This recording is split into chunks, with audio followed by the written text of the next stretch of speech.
Is it working? Oh, it's working. All right, we got heat. We got heat. Attaboy. All right. Oh yeah, that's what I'm talking about.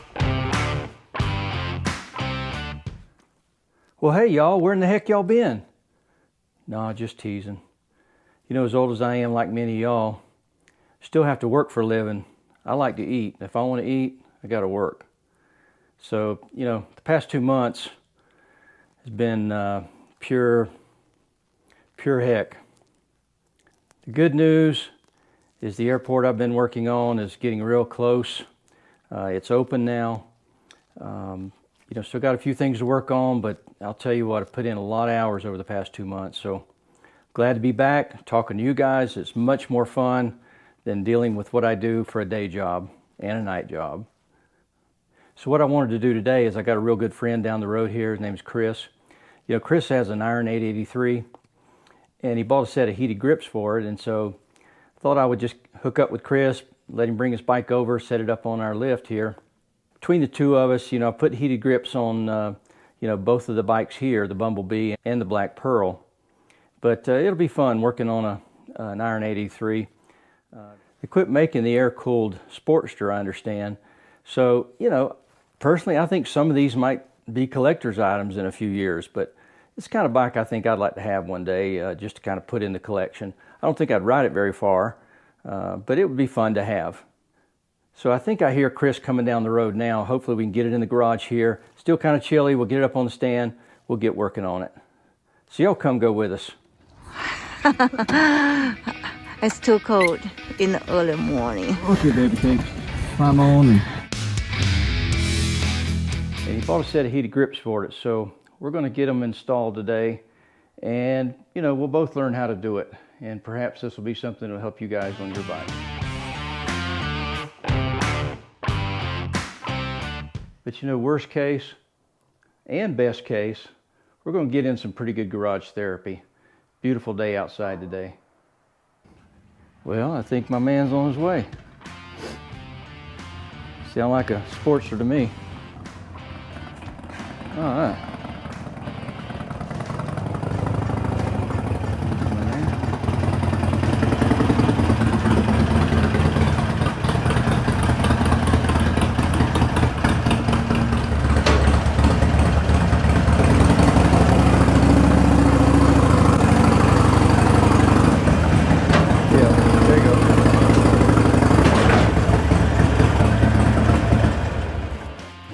First time.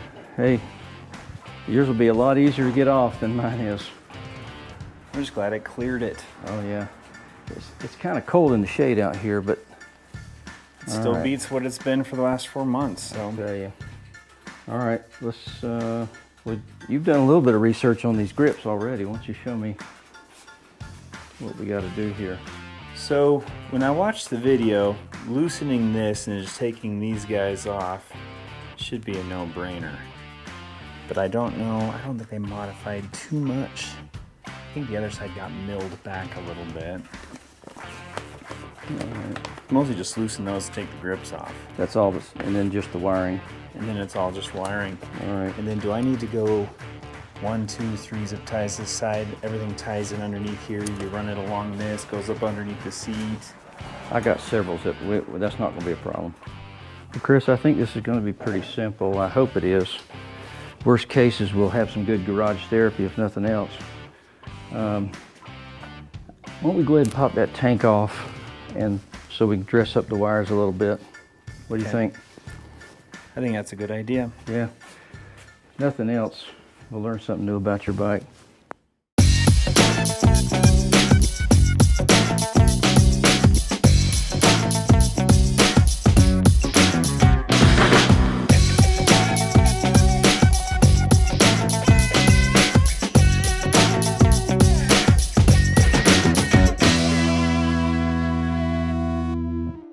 Connector off and extend it, unless they make an extension. All right, so what if I'm going to get crazy right here.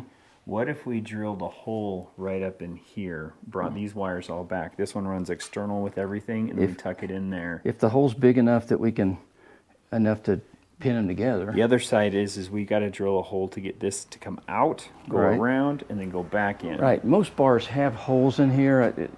I say most. Is there one right here? I doubt it. I think we're going to have. Yeah, I There's like that the little idea. hole right there. I like the idea of putting a hole. There's a hole there, but those are the ones that used to have those clips. So you take the wire and then clip in there. Yeah. Much later. I'll fish this cable. There's Okay, I got a wire through here, and we'll pull the wire back through. I think that's a good idea. We'll put us a hole to make that connection between the two grips. Okay, guys, if you're still here with me, that tells me you really want to know how to install heated grips on a Sportster. So if you're tired of our antics, you can go straight to the end of the video and I'll go through the real instructions. You know, those things that we threw aside and went straight to the bike. A civil engineer and a professional educator, you know, we know everything, right? What I will say is the process is quite a bit different from a full fairing bike. But I will just take a quick moment. If you folks deem the content that Roxy and me put together and produce on the channel, I would really appreciate you taking the time to become one of our subscribers. We're approaching somewhere around 750 subscribers. There are these milestones that I'll say, your first 50, 100, 500, and we're approaching 1,000 subscribers. We'd really appreciate you joining the channel. Many of the comments we've received have been very positive, and we appreciate that very much. All right, so let's get back to the install. All right, so what we've determined is Chris has got some aftermarket bars that have brought this up, what, another 3 or 4 inches, you think? Yep. And so the two bars come together and plug together on one side, and then we fish these back through. The only thing that's external is the wires that go back down to the power. So because you've got a taller bar, we're going to fish the wire back through. We're going to put us a hole under here so that we can mate the two wires together as opposed to doing it outside the bar. And then we should be good to go. So, But then out of tradition, we just keep doing it. yeah, well, you know what? I'm going to give a little recap here. You know, I'm glad we read the instructions very well. You want to tell us about it, Chris? I can tell you this, that there's got to take out all the wires and the cables, make sure that you see that there is an extension if you have, you know, mini apes, or as I think Harley calls these, the tall boys, because that extension is necessary if you want to run it inside the tube. Right. And so we found a workaround, but I'm not going to go in much detail about it, but we decided we tried the workaround and then realized that, hey, we don't need a workaround. If you read the instructions and inventory your parts, all is well. So anyway, so we're fixing to test this bad boy, at least to hook up power. We got the ground wire hooked up. Chris is reconnecting all of the controls up here on the handlebars. And if I can wire in the hot, we might be able to test this thing. 3 hours later. Is it working? Oh, it's working. All right, we got heat. We got heat. Attaboy. All right. Oh yeah, that's what I'm talking about. Okay, this is awesome. You're gonna love it. All right, so guys, here's what me and Chris did not take the time to open up and read in fine detail. You know, like with any instructions that come with Harley components, you know, the beginning starts out with all the warnings, cautions, all those type of things. You know, this is really just lawyer speak that shifts all the liability away from the motor company back to you and me. So the instructions are really quite simple. It talks about removing the fuel tank, and then it goes to removing the switch housing and grip on the throttle side, referring to the service manual. Then it goes to the left side, remove the left grip, the switch housing on that side. And here's the kicker. The very first statement of the process is to look to see if you need a wire extension. And they refer to number 7 in the sketch they provide of all the parts in the package. So me and Chris, if we'd have just read number 1, we would have found our cable extension. And the fact that he's got little mini apes on the Sportster, we needed that cable extension. The throttle side hand grip has the long cable that fishes through the handlebar. So first thing you do is you attach that little short 8-10 inch extension wire onto the throttle side wire, and you feed that through the right side, back through the handlebar, and out the left side, so it extends out a few inches. That's the key.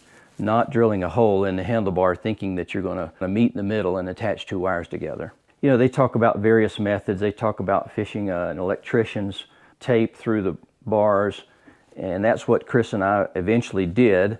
When I installed my bars, I used I think it was an 18 gauge stranded wire here that was very stiff and strong, but there's a lot of ways you can do it. They also talk about using compressed air to force you know, a string through.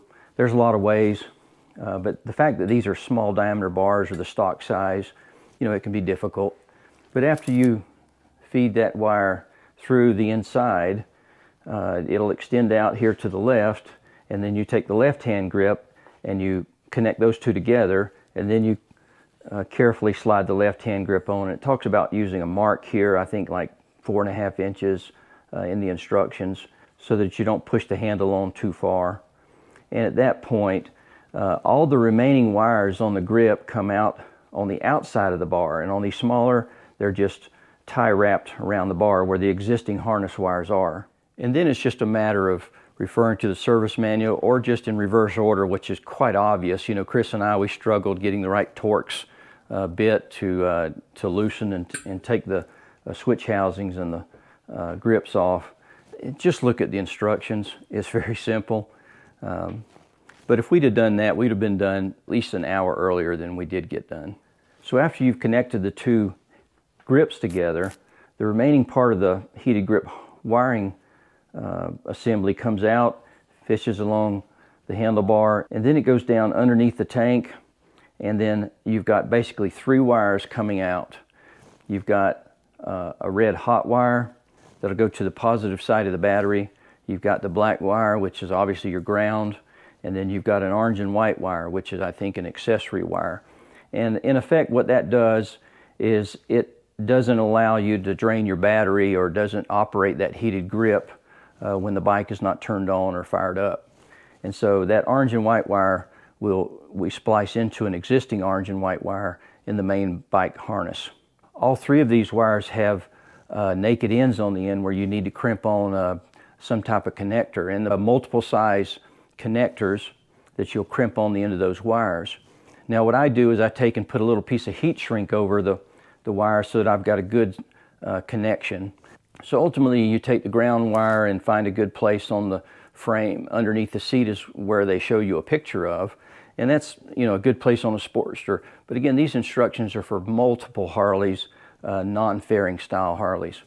Those various size ring connectors are a function of how big of a bolt you're going to put through and bolt into the frame. The positive side of your battery has a specific bolt size, and so you've got various ring size connectors to crimp onto the red wire. In line on that red wire, there's also a fuse. Okay, so obviously you don't want to cut that out of the system, but you've got a fuse protection for the hot wire. So the final process is just making sure that your throttle grip turns smoothly. You've got it, the cables extended out or loosened up to make sure the throttle works properly. But after that, the process is just a matter of twisting from 0 to 6. And, you know, I think the temperatures run anywhere from like 95 degrees up to about 165. And I'm going to tell you what, on the Bumblebee and the Black Pearl, these things will cook your hands anything past 3. You know, a lot of people will tease each other, and somebody will go to a friend's bike, crank it up to 6 in the middle of summer. And so when they fire their bike up, next thing you know, you're riding down the road and they're just bouncing their hands. I mean, it's pretty funny. These guys, once they realize their hand grips are turned on in the middle of summer, up to number 6, it'll cook your hand. Practical joke. So after they're connected, you can turn the bike key switch on and test, and you'll feel it start to get hot, which you saw us in the video. But the real test is it's designed that once you fire the bike up, the engine's running, and you're cruising, that's when you're going to feel the most heat from these grips. And so from 1, I think the instructions talk about they run from any 95 degrees at number 1 up to a 6, which is about 170 degrees. So Chris, I know you're watching this. You know, we tested it on the stand. You know, we could feel the heat coming on. We thought success. The real success, and I don't know if you've done this yet, but if you get out and ride down the road, fire the engine up, ride down the road, you're going to feel some serious heat. So now let me take a minute for those of you electrical geeks and show you the schematic and the graphic of the parts.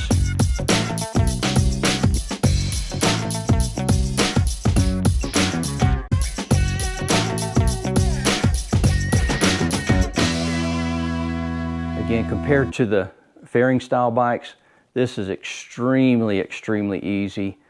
You might think it's not easy, but if you read the instructions, it's really, really simple process. It takes probably an hour of time at most. And again, if nothing else, this was terrific garage therapy for me and for Chris, I'm sure. So guys, thanks for coming along, watching the video to this point. Again, if you enjoyed it, if it was helpful, please become a subscriber. Ask questions, leave a comment. I'll be glad to share some of our experience of what we encountered doing this process. Hope you enjoyed it. We'll see you on the next video.